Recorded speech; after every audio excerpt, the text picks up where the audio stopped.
கடந்த ஒரு வாரத்தில் மட்டும் தமிழ்நாடு முழுக்க ஏராளமான கொலைகள் நடந்திருக்கு. முக்கியமாக கோவையில் கள்ளக்குறிச்சியை சேர்ந்த ஒடுக்கப்பட்ட பிரிவை சேர்ந்த 19 வயது பொறியியல் மாணவர் அமுதனை 20 பேர் கொண்ட ஒரு கும்பல் சென்ற திங்கட்கிழமை அடித்து கொலை செஞ்சிருக்கிறாங்க. இந்த பிரச்சனையை நான் ஏற்கனவே இந்த அவையில் எழுப்பும்பொழுது பள்ளிக்கல்வித்துறை அமைச்சர் இது ஒரு கோஷ்டி பூசலால் நடந்த தகராறு, நடந்த கொலை என்று இங்கே பதிய வைத்திருக்கிறார். 10 பேர் மோதிக்கொண்டு 10 பேருக்கும் சண்டை நடந்து கொலை நடந்திருந்தா அது கோஷ்டி பூசல். ஆனால் ஒரு மாணவனை கிட்டத்தட்ட 20 பேர் சேர்ந்து அடிச்சிருக்கிறாங்க. எனவே இது ஒரு படுகொலை. மாணவர் அமுதன் விஷயத்தில் கோவை செட்டிப்பாளையம் போலீசார் அமுதனை வழக்கு ஒன்றின் விசாரணைக்காக காவல் நிலையத்திற்கு வர சொல்லியிருக்கிறாங்க. அப்பொழுது அந்த போதை கும்பல் பற்றி தகவல்களை கேட்டு அமுதனிடம் கேட்டு வாங்கியிருக்கிறாங்க. தகவல் வாங்கின காவல்துறை குற்றவாளிகளை கண்டுபிடிச்சு நியாயமா அந்த போதைப் பொருட்களை சீஸ் செய்திருக்க வேண்டும், பறிமுதல் பண்ணியிருக்க வேண்டும். ஆனால் போதைப் பொருள் பயன்பாடு பற்றி தகவல் தந்த அமுதனுடைய தகவல்களை குற்றவாளிகள் கிட்டேயே பகிர்ந்துட்டு இருக்கிறாங்க. அதுதான் அமுதனுடைய மரணத்திற்கு முக்கியமான காரணமாக அமைஞ்சிருக்கு. இதை நான் மட்டும் சொல்லவில்லை, அமுதனுடைய பெற்றோர்கள் இருவரும் சொல்லியிருக்கிறாங்க. அவங்க இருவருமே, அவங்களுடைய தாய் தந்தை இருவருமே என்னிடத்துல தொலைபேசியில் அழிச்சு பேசியிருக்கிறாங்க. நான் அவங்களுக்கு ஆறுதல் சொல்லியிருக்கிறேன். அப்படி அவங்க பேசுறப்போ போதைப் பொருள் கும்பல் பற்றி காவல்துறையிடம் தகவல் கொடுத்ததால் தான் அமுதன் கொலை செய்யப்பட்டதாக அவங்க உறுதியாக நம்புறாங்க. அதைத்தான் என்னிடம் சொல்லியிருக்கிறாங்க. இந்த வழக்கு தொடர்பாக கள ஆய்வு செஞ்ச பல்வேறு சமூக ஆர்வலர்களும் இதே குற்றச்சாட்டை முன்வைக்கிறாங்க. இந்த சம்பவத்திற்கு நீதி கிடைக்கணும்னு நேற்றைய தினம் எங்களுடைய கழக தலைவருடைய உத்தரவின்படி ஒருங்கிணைந்த கள்ளக்குறிச்சி மாவட்ட கழகம் சார்பாக கிட்டத்தட்ட 10,000 பேர் பங்கு கொண்ட ஒரு மாபெரும் கண்டன ஆர்ப்பாட்டத்தை கள்ளக்குறிச்சி நகரத்தில் நடத்தியிருக்கின்றோம். இந்த கொலையை ஏதோ ஒரு தனிப்பட்ட சம்பவமாக அல்லது கோஷ்டி பூசலாகவோ நாம் கடந்து போய்விட முடியாது. அரசின் அலட்சியத்தால, காவல்துறையுடைய பொறுப்பற்ற போக்கால தான் இந்த கொலை நடந்திருக்கு என்பதுதான் குற்றச்சாட்டு. மாணவர் அமுதன் கொலையில சம்பந்தப்பட்டவங்களுக்கு கடுமையான தண்டனையை நாம் வாங்கி கொடுக்க வேண்டும். அதே மாதிரி குற்றவாளிகளுக்கு தகவல் கொடுத்ததா குற்றம் சாட்டப்படுகின்ற காவல்துறையினர் மேல உடனடியாக கடும் நடவடிக்கை எடுக்க வேண்டும்.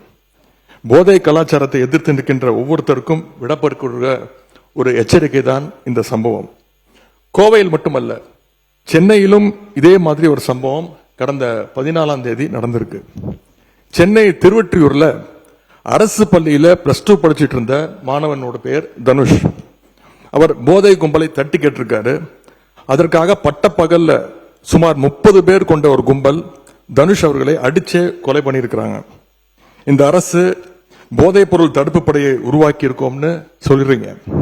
அதை சொல்லி பல கோடி ரூபாயில விளம்பரம் எல்லாம் பண்ணிருக்கிறீங்க. ஆனா களத்துல நடக்கிறதை பார்த்தா இன்னைக்கு வேற மாதிரி இருக்கு.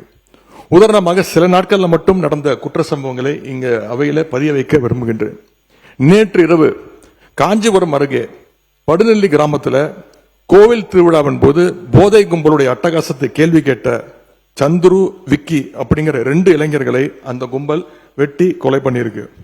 ஆகஸ்ட் 11ஆம் தேதி அன்னைக்கு திருப்பூர் மாவட்டம் பல்லடத்துல தனலட்சுமி, பூவரசி அப்படிங்கிற தாய் மகளை இரட்டை கொலை பண்ணியிருக்கிறாங்க.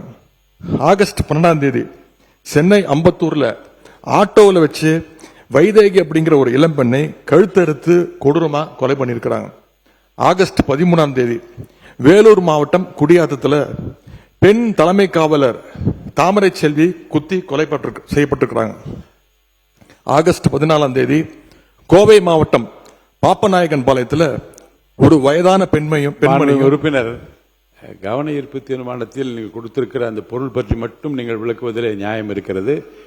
நாடு முழுவதும் நடந்த மற்ற சம்பவங்களை பற்றி பேசுவதற்கான நேரம் இது அல்ல. சுருக்கமாக கவன ஈர்ப்பு தீர்மானத்தை ஒட்டிய பிரச்சனை மட்டும் நீங்க பேசலாம். அரசுடைய கவனத்துக்கு கொண்டு வர இதெல்லாம் ஒரு வாரத்தில் நடந்தது. நீங்க சென்ற வாரமே டைம் கொடுத்திருந்தீங்கன்னா இதெல்லாம் சொல்ல வேண்டிய அவசியம் ஏற்பட்டிருக்காது.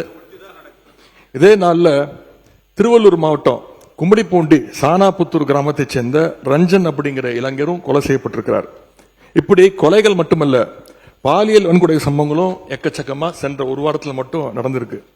கிருஷ்ணகிரி மாவட்டத்தில் 9 வயது சிறுமி ஸ்கூல் முடிஞ்சு வீட்டுக்கு போயிட்டு இருந்தப்போ வழியில கடத்தப்பட்டு பாலியல் வன்கொடுமைக்கு ஆளாக்கப்பட்டிருக்கிறாங்க. அதே மாதிரி தூத்துக்குடி மாவட்டம் ஆறுமுக நேரியில ஆளுங்கட்சி நிர்வாகிகள் மேலேயே பாலியல் புகார்கள் இன்னைக்கு தொடர்ந்து வந்த வண்ணம் இருக்கிறது. அந்த மாவட்டத்தில் ஆளுங்கட்சி நிர்வாகிகள் மேல வர்ற 2வது பாலியல் குற்றச்சாட்டு இது. ராணிப்பேட்டையில ஆளுங்கட்சியினுடைய மாவட்ட செயலாளர் திரு விஜய் மோகன் மேல ஒரு பெண் பாலியல் குற்றச்சாட்டு சொல்லியிருக்கிறாங்க. 100 நாள் சாதனைன்னு இந்த அரசு பெருமை பேசுற இதே நேரத்தில் தமிழ்நாட்டில் சட்டம் ஒழுங்கு இந்த 100 நாள்ல எந்த அளவுக்கு மோசமா இருக்கு அப்படிங்கறதும் இந்த சம்பவங்களே சாட்சி. இது மாதிரியான சம்பவங்கள் தொடராம இருக்க இந்த அரசு என்னென்ன நடவடிக்கை எடுக்க போகுது? மிக முக்கியமா பள்ளி கல்லூரிகள்ல வன்முறைக்கு எதிராகவும் ஒழுக்கத்தை வளர்த்தெடுக்கவும் கவுன்சிலிங் வகுப்புகளை நடத்த வேண்டும்னு இந்த அரசை கேட்டுக்கொள்கின்றோம். போதைக்கு எதிரான தொடர் விழிப்புணர்வை ஏற்படுத்தணும். மிக முக்கியமா சட்டம் ஒழுங்கு பிரச்சனையை கட்டுக்குள் கொண்டு வர இந்த அரசு உறுதியான நடவடிக்கை எடுக்க வேண்டும் என்று எங்களுடைய சார்பாக நான் கேட்டுக்கொள்கிறேன்.